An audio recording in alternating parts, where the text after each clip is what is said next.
بۆ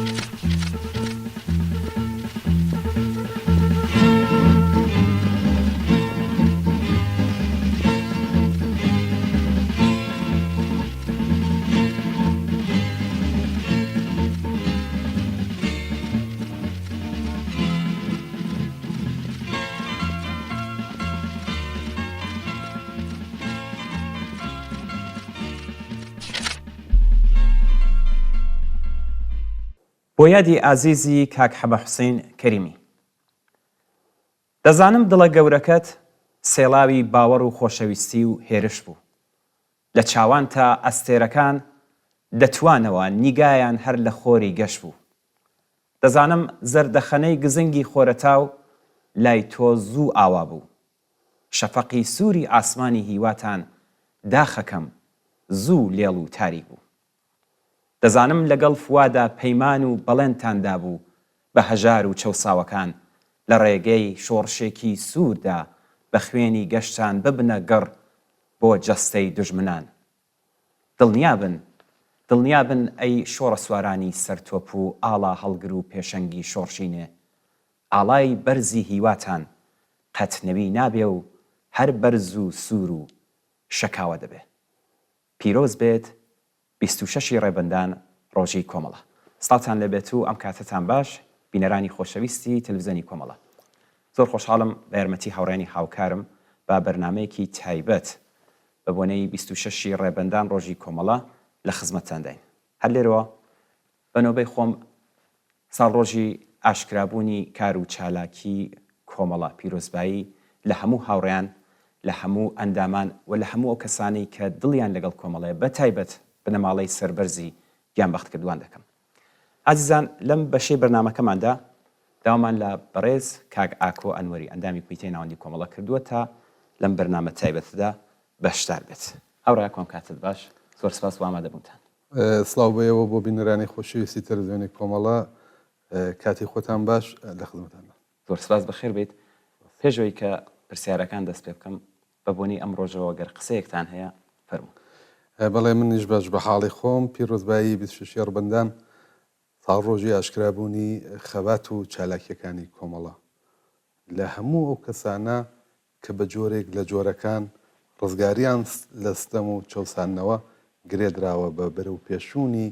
ئامانج و ئاوەتەکانی کۆمەڵە پیرۆز دەکەم. بە تایبەت لە بنەماڵەی ئازیزی گیانبەخت و هەموو ئەو خۆشەویستانەی کە دڵیان لەگەڵ کۆمەڵەیە و کۆمەڵە خۆشەویستی ئەوانە. زۆر سپاس دووارە بە خراتنت پێ دەڵم کاک ئاکۆ. با من پرسیارەکەم لێرەوە دەست پێ بکەم. کۆمەڵە چۆن بوو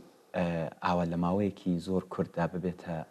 هێزێکی جەماوەری و ببێتە جێگەی متمانە و خۆشەویستی بەشێکی زۆری خەڵکی کوردستان؟ کاک ئەمیر، ڕاستیەکەی ئەلە مناسبەتهای جۆرا و جۆر و لە بۆنەهای جۆرا و جۆر و بە تایبەتی لە سەروبەندی 26 ڕێبەندان ڕۆژی کۆمەڵە دەبێتە سوژەیەک هەوێنێک بۆ لێکدانەوە، بۆ هەڵسەنگاندن، چۆن بوو دروست بوو، چی کرد، لەکوێ باشی کرد، لەکوێ خراپی کرد، ڕەخنەی چی پێ واردە، ئەو کارە باشانەی کە ئێستا لە ڕابردووە کردوێتی و ئێستا هەوێنە بۆ داهاتوو چین. زۆر لایەن زۆر کەس بە نووسراوە بە وتوێش بە شێوەهازی جۆرا و جۆر تعریفی دەکەن، تەمجیدی دەکەن، بە باڵایە دەڵێن، خۆیان لەگەڵی تەداعیەکەنەوانێ. زۆر کەسیش ڕەخنەی لێ دەگرێت، تەنانەت سەردەنەشیەکات و بە چالشیەکێش. ئەوەی کە کۆمەڵە بۆچی بوو بەوەی کە توانین زوو جەماوەری بێتەوە، ئەوە بوو کە زرفیەتی ڕێخستنی کۆمەڵایەتی لە خۆیان دروست کرد، پەروەردەی کرد و تا ئێستاش درێژەی هەیە. ئەم زەرفیەتە ڕێخستنی کۆمەڵایەتیە هۆکارگەلی جۆرا و جۆری هەبوو. ئەویش بەشێکیانەوە بوو کە ینی هۆکاری سەرەکیەکەیەوە بوو کە کۆمەڵە لە حاڵی حرەکەت و تەکاپووە بوو، زیندوو بوو، لەناو کۆمەڵگایە بوو. بۆیە کە زۆر جار لەلایەن مخالفینی خۆیەوە بە توندی لە بەرامبەریا دەبێستا تەسیری هەبوو لەسەر محیتی دەوروبەری دەچوە ناو ژنان دەچوە ناو لاوانی تین و ئازادی بە تایبەتمانەی کە باسەکەم لە کوردستانە بوو سەریع ڕێخستنی دروست دەکرد بنکەی دروست دەکرد جەمیەتەکانی دروست کردووە لە ڕابردووە ژنانی هێناوەتە سەفی پێشمەرگایەتی کۆمەڵەوە بە شێوەیەک لە ناو بەشی هونەرمەندانی ناو کۆمەلگا چالاکی هەبوو بەشێک لە هونەرمەندان و لە نووسەران و لە ئەدیبانی ناو کۆمەلگا لە دەوری کۆمەڵە کۆبوونەوە و ئەمە بووە ئەوەی کە کۆمەڵی خۆشەویست کرد چونکە تەسیری هەبوو و تەسیراتی لە ناو کۆمەلگایە دەبیندرا زۆر کەس لە هونەرمەند لە ژن لە لاو لە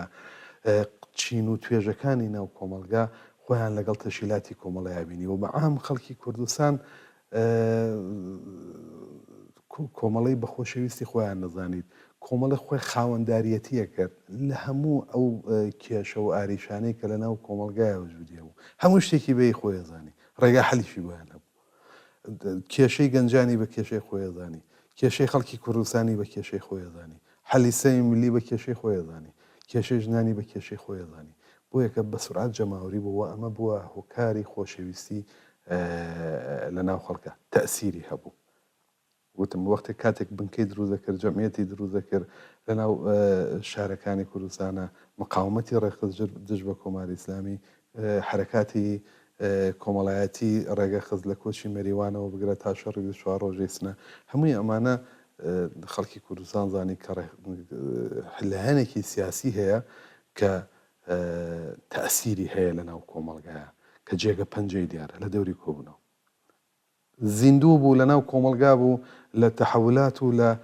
حرەکاتی ناو کۆمەلگاش تەسیری وەرئەگرت جگەلەوەی تەسیری دانا تەسیری وەرەگرت دەی تەسیردانەکانیشی ئەمەی کە منەڵەم بە درێژایی مێژووی دروستبوونی کۆمەڵە لە سەردەمێکی بچووکانەمانە نەبوو تەسیری وەرەگر بۆیە بۆ منشەی اختلافی جارجار تەفرەقەش اختلاف نەزەری شتیایە دروست دەبوو بە معنایەک زیندوو بوو هەم تەسیری دانا هەم تەسیریشی وەرەگر منشایە سەر بوو تەوەی ئەمانە بووە ئەوەی کە تا ئێستاش ناوی کۆمەڵە و لایەنی کۆمەڵە بووەتە جێگای مشت و مڕ جێگای هەڵسەنگاندن هەوتم لەسەری دەنووسن ڕەخنەی لێ دەگرن دژایەتیەکەن دژایەتیکردنەکانی بەرەهای جۆرا و جۆریە کەسێک دیان لایەنێک لە بەرەیەکی جیاوازایە بە بۆ چوونێک بە ئەهدافێکی جیاوازەوە هەل لە سەرەتاوە ماهیەتن دژێتی بەرەیەکی تریش خۆی بە چەپ هەزانێەوە بە شێواز گەلی جۆرا و جۆر دژایەتێکە بۆیە کۆمەڵە ئەگەر بە کورتی بڵێم هەل لە سەرەتاوە بە ڕێخستنی کۆمەڵایەتی بە تەقویەتی ئەو زەرفیەتە لە خۆیان توانی خوب بێتە خۆشەویستی ناو جەماوەر چۆن بوو بە ئەوەی کە ئەو زەرفیەتەی ئێستا لە خۆیان دروست کرد یعنی چۆن ئەکرا لایەنێکی سیاسی بێت و بە سورعەت ئەو توانایی و زەرفیەتەی تیا بێت کە توانێت بنکە دروستکات جەمیەتەکان دروستکات حرەکاتی جەماوەری وەسیعی وەکو کۆچی مەریوان دروستکات لە کتوپڕا ئەم شتانە دروست نابێت زۆر لایەنی سیاسیمانەیە ئێستا دروست دەبن زۆر سەمیمی زۆر باش بەرنامە و پرۆگرامی باشیان هەیە بەڵام ناتوانن ئەو زەرفیەتە لە خۆیان دروستکەن کۆمەڵە بە معنایەک هەم ئارمانخا بوو هەم لە ئێستادا دەژیا معتەقد بوو بە باوەڕ و بە ئەهدافیەکان و بە جەهانبینیەکەی کە سوسیالیزم بوو لە هەمان کاتە ئێستاشی لەبیر نەدەچووە لە حرەکاتێک لە ئیتفاقاتێک لە حەوادثێک کە لە ئێستایە لە ڕوبەڕووی بوو یا ڕوبەڕووی کۆمەلگا دەبووە خۆی بە نامەسئول ناڵانی دەچوو بەرەو پیری هەروەکو وتم خاوەنداریەتیە کرد ئەوە ینی بە شێوەیەک ئایندەنگەر بوو و لە ئێستاشدا دەژیا بیستوتانەوە پێشتریش لە بەرنامەهای جۆرا و جۆر باسمان لێ کردووە کۆمەڵە بە معنایەک ئەگەرچی معتەقد بە جەهانبینیەکەی بوو پێداگیری لەسەرە کرد و باوەڕی پێی بوو لە هەمان کاتدا ڕۆڵەی زەمانی خۆشی بوو ڕۆڵەی زەمانی خۆی معنایەکی وەسیعی هەیە هەرەوە نییە کە بڵێ زۆر کەسە لە ڕۆڵەی زەمانەی خۆی بە معنای قەهرەمان بوونی و لە مەیدان حازر بوونی و شەڕکردنەکەی بوو لەباری سیاسی و ڕۆڵی زەمانی خۆی بوو کێشە و مەشاکیلی ئێستای ناو کۆمەلگای بە لێکدانەوەی دەقیق بەرەو پیرە چوو خۆی لێلا نادا ئەوانە بۆ نمونە هەرە و سەرەتایانە زۆر لایەنی سیاسی هەبوو بەشێک لەم قەزیەی گرت بوو. مثلەن زۆر سەمیمانە باوەڕی بە سوسیالیزم بوو، معتەقدیش بوو پێی ئەهدافی دواڕۆژی هەبوو، جزوی ئارمانەکانی بوو، بەڵام ئیجتماعی نەبووەوانە، زەرفەتی ئیجتماعی تیا دروست نەبوو. تەنیا ئیتوانی هەر ئێستاش هەن زۆر لایەنی ئاوامان هەن، تەنیا بە شوعاری زیندەباد و مردەباد خۆیان ڕاگرتووە. تەأسیردانەر نین لە ناو کۆمەلگایە، گوێگریان لە ناو کۆمەلگانیەوە بە معنایەک توودەی نین. بەشێکی تریش ئەوەندە چوو بۆ ناخی ئەمڕۆوە، ئەوەندە لە تەحولاتی ئەمڕۆ ئەهداف و ئارەزوەکانی لێبیر چوو. بەعزەن ئێستا نازانی ئەمە لە بەرەی ڕاستەیە لە بەرەی چەپایە، ئەوەی کە مناڵم کۆمەڵە لە قەوارەی چەپە ئەم کارەیە کرد. لایەنێ تریش بوتم بە ناوی چەپەوە ئەوەندە چوو بۆ ناو دۆخی ئێستاوە، ئەوەندە گیرۆدەی تەحولاتی ئێستا بوو و ئێستش هەیە کە ناتوانانی لێکی بدەیتەوە ئەمە لە بەرەی چەپایە لە بەرەی ڕاستەیە، خۆشی ناتوانێت هەڵسەنگاندنێکی ئاوا دەخێت لەسەر کە لە کام بەرەی کۆمەڵایەتی و سیاسیە لە بەرەی چەپایە لە بەرەی ڕاستەیە لەکوێ قەراری گرتووە. بەڵام کۆمەڵە تەلفیقی کردبوو لەم دوانە لە معتەقد بە ئەهداف، لە معتەقد بە ئارمان و بە جەهانبینیەکەی و لە ئێستادا ژیانەکەی. پێداگریشی لەسەر مافی خەڵک و ئازادی کوردستان تەواوی ئەو شتانەی کە وتم پێداگریە کرد. وسم بۆ نمونە وایلی ئەنقلاب زۆر لایەنی سیاسی هەبوون کە مەسەلەن بە هاتنە سەرکاری کۆماری ئیسلامی تەنیا شوعاری زیندەباد و مردەبادیان ئەوت ئیتلاعیان سادرە کڕە، بەڵام کۆمەڵە هاتبووە مەیدان هێزی مسەلحە کرد، نیروی بەرەی مقاومەتی دروست کرد، لە ژنانی هێنابوو ناو سەفی مقاومەت دژ بە کۆماری ئیسلامی. خەڵکی کوردستانی بەسیجە کرد بۆ ئاعتراز لە بەرامبەر جمهوری ئیسلامیە لە بە شێوەهای متەفاوت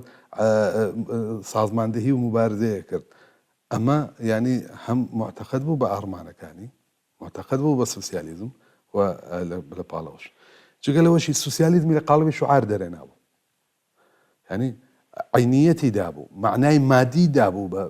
بە شوعاری سوسیالیزم. شوعاری سوسیالیزمی فقط وەکو ئارمانێک بۆ دوا ڕۆژ معنا نەکردبووە، هەر لەسەر سفرەی هەژارانەی ئەمڕۆی خەڵکی کوردستان معنای کردبووە، ئیزافەکردنی نانێک بە سفرەی فەقیر و هەژار، تەنانەت ئازادکردنی بنکراوێکی سیاسی، ڕزگارکردنی ژنێک لە ستەم و چەوسانەوە، دانی سەرەتاییترین ماف بە خەڵکی کوردستانی معنا بەخشیەوە بووە، تەطبیقیدا بوو لەگەڵ سوسیالیزمە. سوسیالیزمی نەکرد بۆ ئارمانێک ینی شتێکی ئیدالیستی، سوسیالیزمی کرد بۆ عیلم هەر ئەمڕۆ بە خەڵکیان ناساند، لە ژیانی ڕۆژانەیانە بە خەڵکی ناساند، لە کردەوەکانی خۆیان بە خەڵکی لای خەڵک معنایە کردوانێ. بە معنایەک بڵێم کۆمەڵە کە تا ئێستاش بووەتە خۆشەویستی جەماوەری خەڵک، کە تا ئێستاش خەڵک لە کوردستانە گوێی لێگرن، کە تا ئێستاش منشەی ئەسەرە لە ناو کۆمەڵگای کوردستانە چەند هۆکاری بووە کە من بە کورتیە گەرمەوە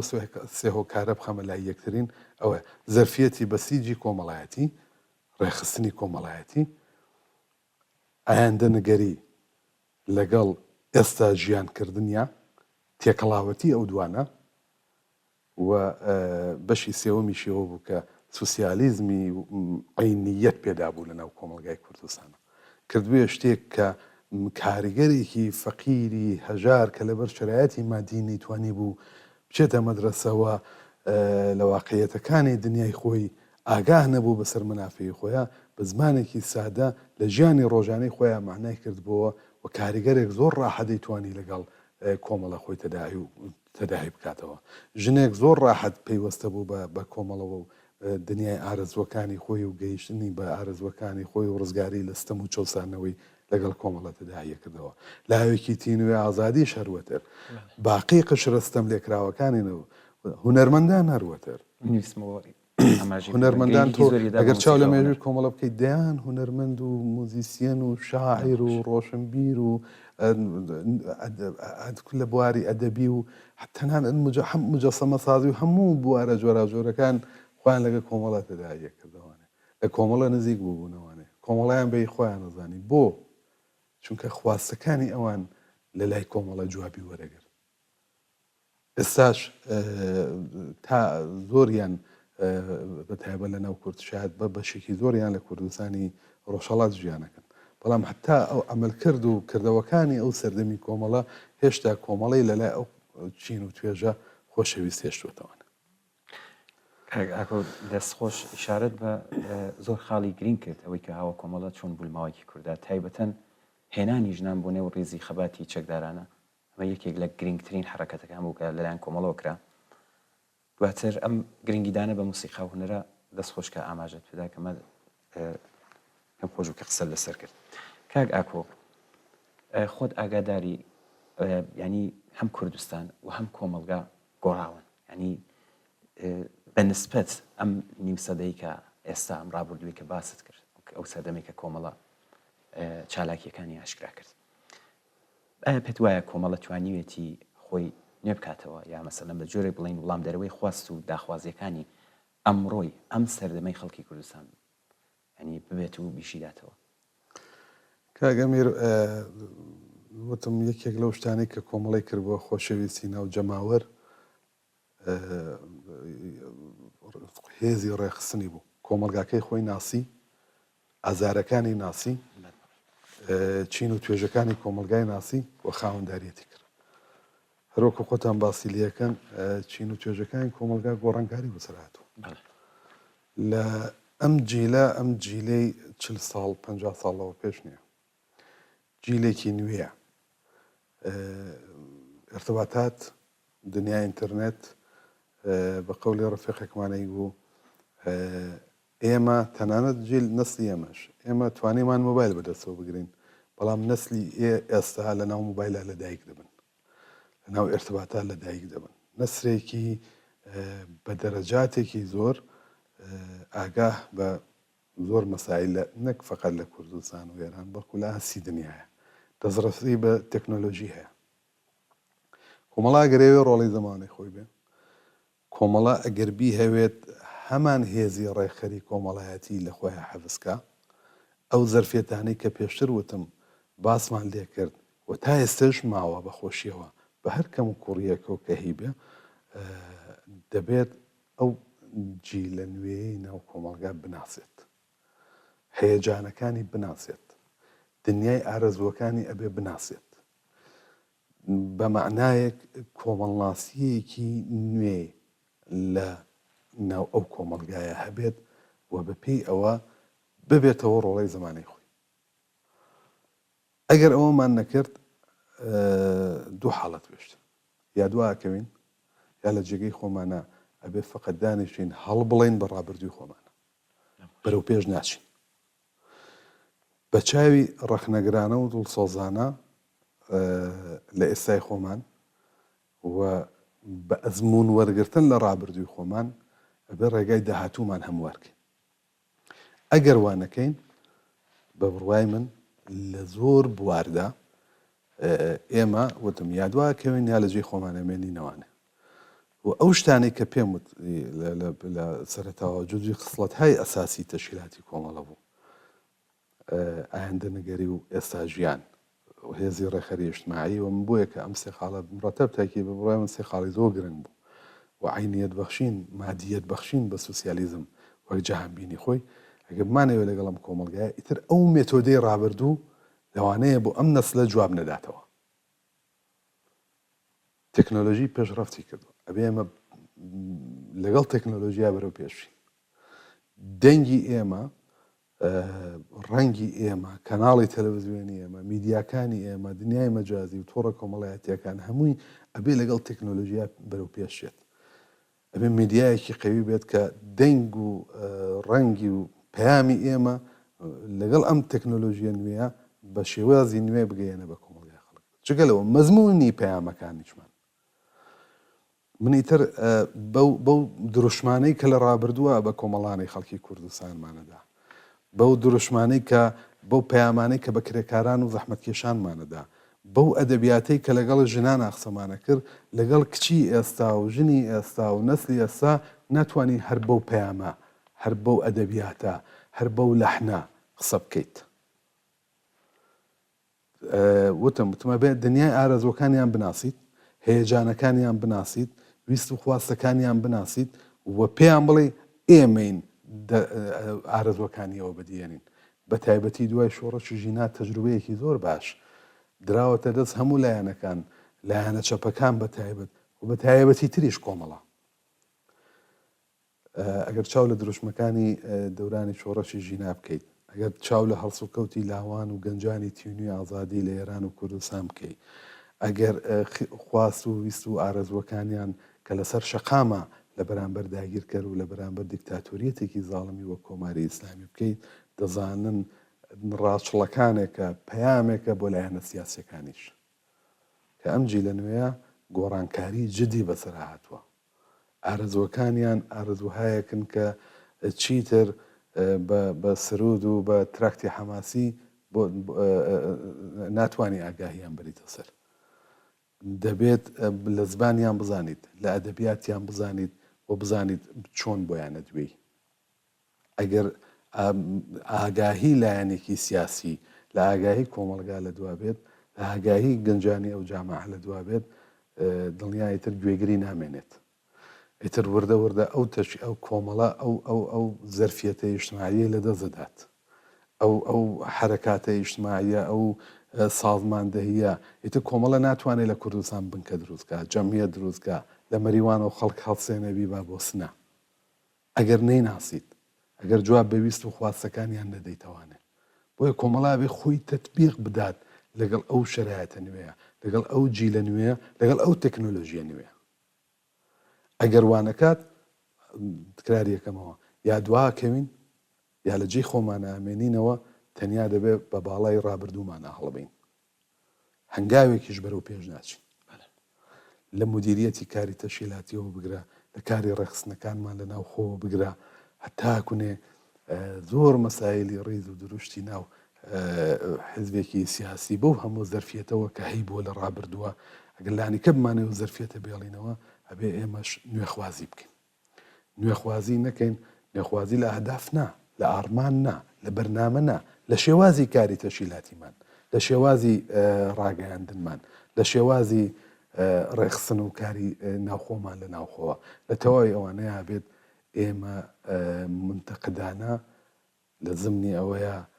بەدڵسۆزی بڕوانینە تەشکیلاتی ئێمەوە وە کاری جدی بکەین بۆ ئاڵوگۆڕ تەشکیلاتی ئێمە احتیاجی بە کۆمەلگایە هەروەکو کۆمەلگاش احتیاجی کەماکان بە کۆمەڵ و باوەڕەکانی کۆمەڵە هەیە ئەم دوانە نابێت دانەیەکیان لە دانەیەکیان دواکەوێ کاگەکۆ من زۆر بەڕوونی وڵامی پرسیارەکەم نەگرتووە وەکو خۆت نەزەری خۆت کۆمەڵە توانیوێتی خۆی نێ بکاتەوە وەڵام دەرەوەی ئەم داخوازیانەی ئەمڕۆی خەڵکی کوردستان بووە کۆمەڵە لە بەردەم کەند و کۆسپی گەورەیە قەیرانی زۆر بەسەرا هاتووە لە ئینشەعابات و لەو فەزا سەرک و بۆ خەفەقانی کە تایسێ بەسەریاتەوە لەوانەیە فەزا زۆر بۆی ئازاد نەبوو بێت کە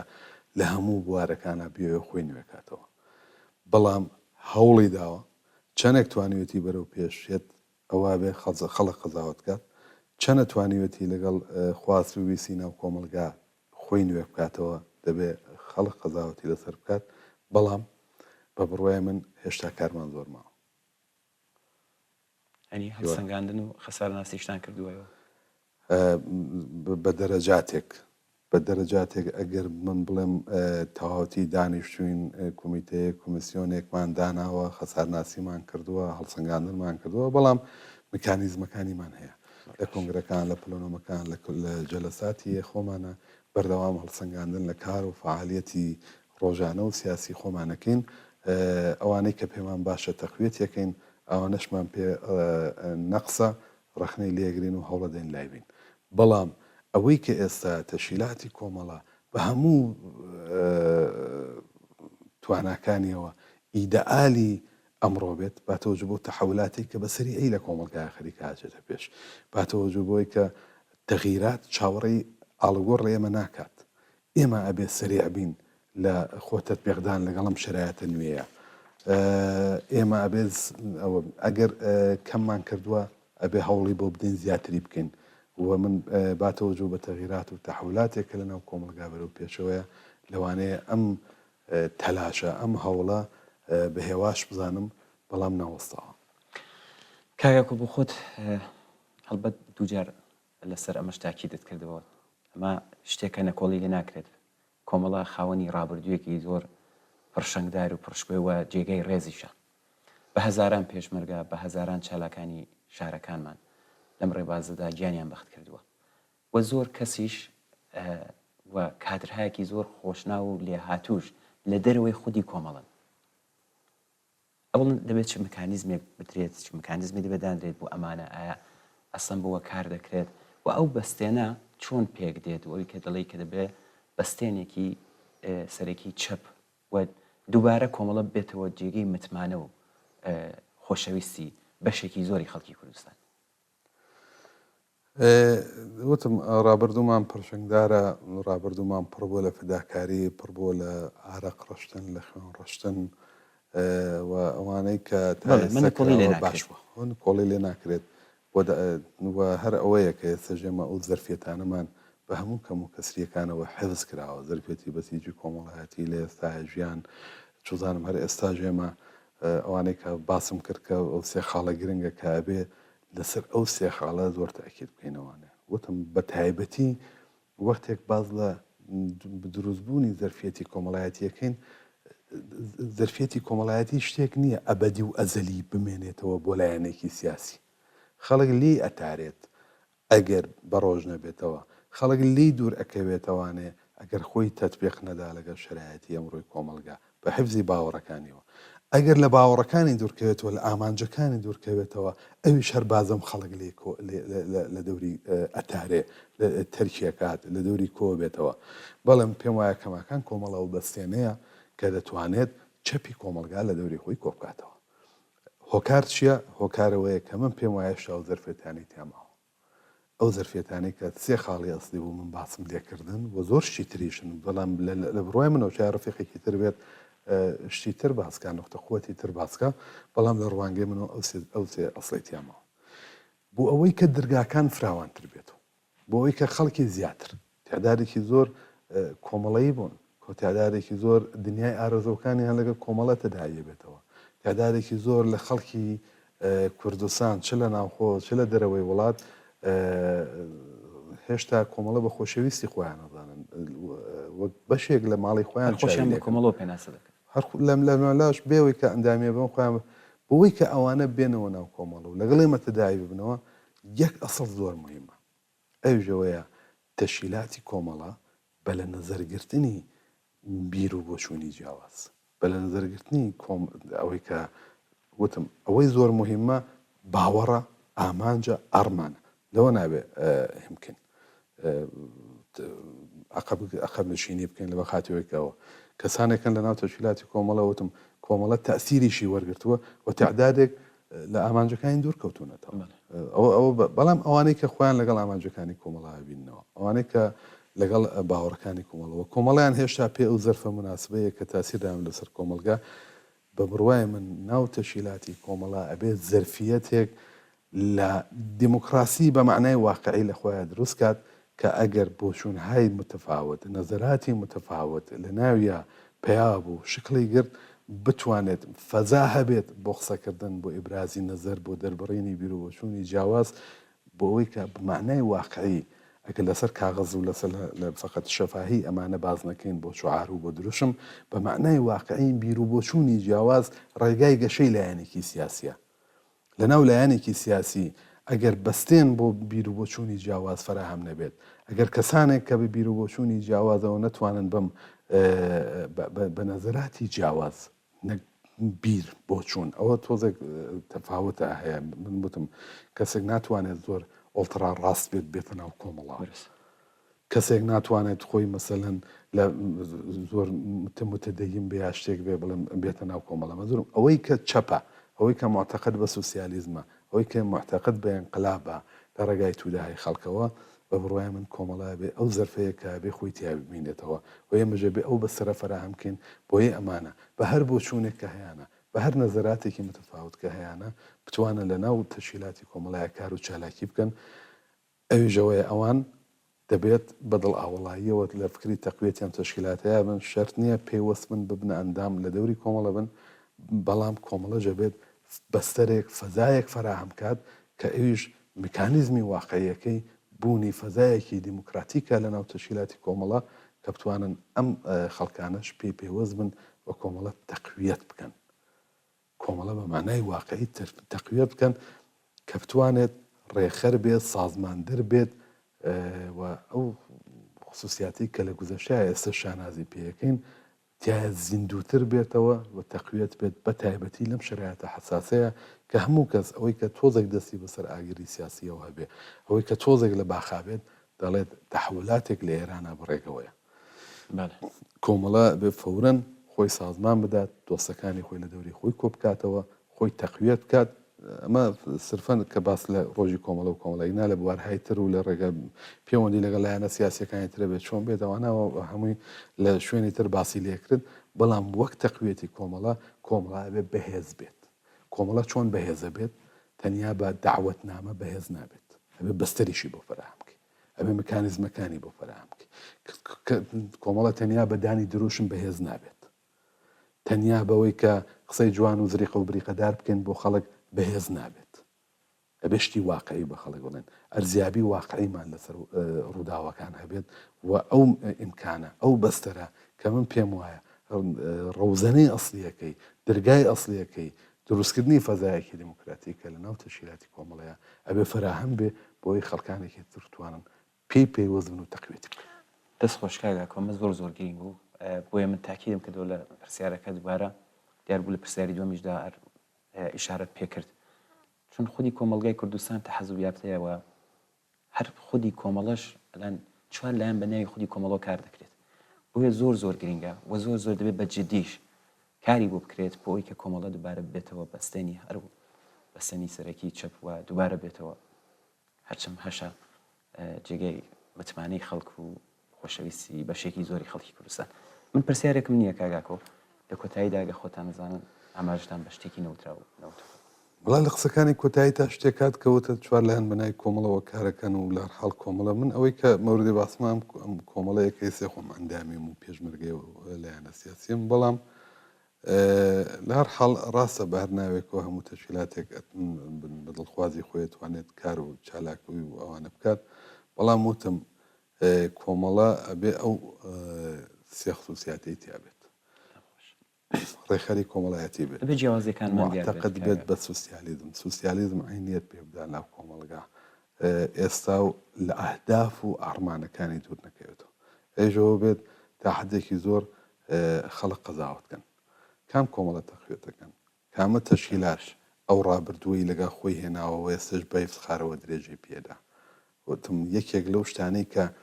کۆمەڵە توانی زرفەتی بەسیجی کۆمەڵایەتی لە خۆیان حەفزکە ڕێخەرێکی کۆمەڵایەتی بێ تەلفیقی دوو مەسەلەی زۆر گرنگ بوو ئێعتقاد بە مەبانی فکری بە جەهانبینیەکەی بە ئەهدافی بە ئارزوەکانی هەمزەمان لە ئێستا ژیانکردنی تعدادێک لایەن هەن تەنیا یەک لە بەشی ئەم قەزییان گرتووە یا معتەقدن لایانی تریشەیە لە کۆمەڵە جیا بۆ توانای کۆمەڵە نییە بەڵام یەک بەشیان گرتووە لەم قەزیە تەنیا معتەقدن بە ئارمانەکانی شعاری زندەباد و مردەباد دەدەن تعدادێکیشی بە هینی خۆیان بە ئیتمینان بە خۆیانەوە پێیان وایە لە ئێستاە ئەژین ئەوەندە چوونەتە ناخی ئێستاوە ئەوەندە چوونەتە ناخی تەحولات و ڕووداوەکانی ئێستاوە کە ئەهداف و ئارەزوەکان و ئارمانەکان و جاهانبینیەکەیان لەبیر چوەتەوانێ ئەم دوودانە بە بڕوای من ئەو لایەنانە لایەک ئەم لای گرتووە لایەک ئەم جیاوازیانە بوو کە دەبێت جا ئێستا بە بڕوای من ئەو لایەنەی کە توانیوێتی هەر ئەو ڕابردووە معتەقد بە جەهانبینیەکەی و لە ئێستا ژیانەکەیە لە خۆیان تەقویەت کاو ئەو زەرفیەتە لە خۆیان بێژێتەوە بە بڕوای من ئەم کۆمەڵەیەکە ئێستا ئێستا لە تەلەڤیزیۆنەکە قسەکەین بۆیە کە داوا لە خەڵکی کوردستانەکەین کە بە ئیتمینان بەم تەشکیلاتەوە لە فکری تەقویەتی زیاتری ئەم لایەنە سیاسی خۆیان نابن چونکە ئەوەی کە تا ئێستا توانیوێتی ئەو زەرفێتانە لە خۆیان بڵێتەوە بە بڕای من لەو تەشکیلاتەیە زۆر سپاس بۆ ئێوەش جارێکی تر پیرۆزبایی 26 ڕێبەندان لە کۆمەڵانی شۆڕەژێڕی خەڵکی کوردستان لە هەموو کەسانەیەکەم کە ئارەزوەکانیان بۆ دیهێنانی ئاماژەکانی کۆمەڵەوە گرێدراوە سپاس بۆیەوە زۆر سپاس کاک ئاکۆن نووری ئەندامی کمیتی ناوەندی کۆمەڵە لەبەرزیشتان پیرۆز بێت بەڵێ بینەرانی عزیز و خۆشەویست گەشتینە کۆتاییەم بەرنامە تایبەتە کە تەرخان کرابوو بە 26 ڕێبەندان ڕۆژی کۆمەڵە منیش بەنەوەی خۆم جارێکی تر ئەم ڕۆژە مەزنە بە هەموو هاوڕێیان بە هەموو تێکۆشەرانی ڕێگای بەرزی کۆمەڵاوە بە تایبەتەن بنەماڵەی